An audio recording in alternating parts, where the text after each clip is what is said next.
राज्य का सूरज डूब चुका था।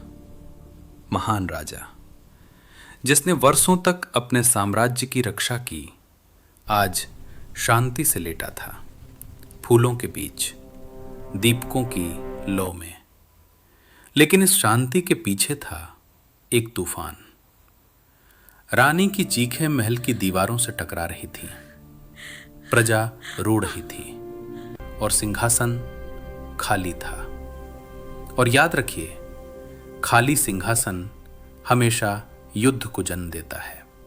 अंधेरे में एक और राजा मुस्कुरा रहा था, उसकी आंखों में लालच और होठों पर एक खतरनाक हंसी। यह राज्य मेरा होगा। दुश्मन सेना तैयार हुई, हजारों तलवारें, सैकड़ों घोड़े और एक ही लक्ष्य, हमला।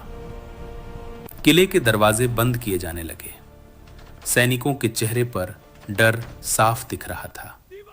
राजा के बिना साहस भी जैसे मर चुका था। रानी मंदिर में गिरी, हे ईश्वर, हमारे राज्य की रक्षा करो। और तभी युद्ध शुरू हुआ। तलवारें टकराईं, घोड़े दौड़े, धरती कांप उठी। पूरा मैदान धूल और धुएं से भर गया। कोई कुछ देख नहीं पा रहा था, लेकिन उस धूल के पार एक परछाई थी। एक अकेला घुड़सवार, चेहरा ढका हुआ। धीरे धीरे वह युद्ध भूमि की ओर बढ़ा। घोड़ा रुका, वह उतरा।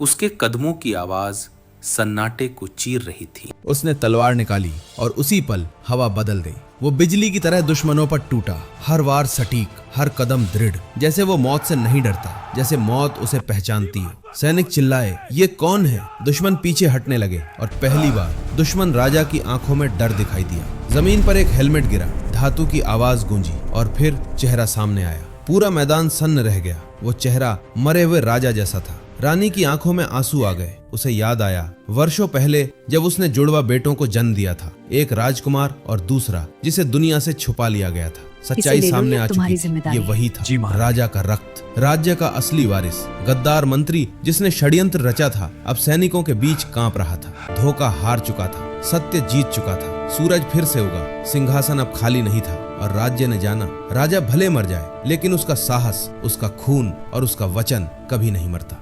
मरा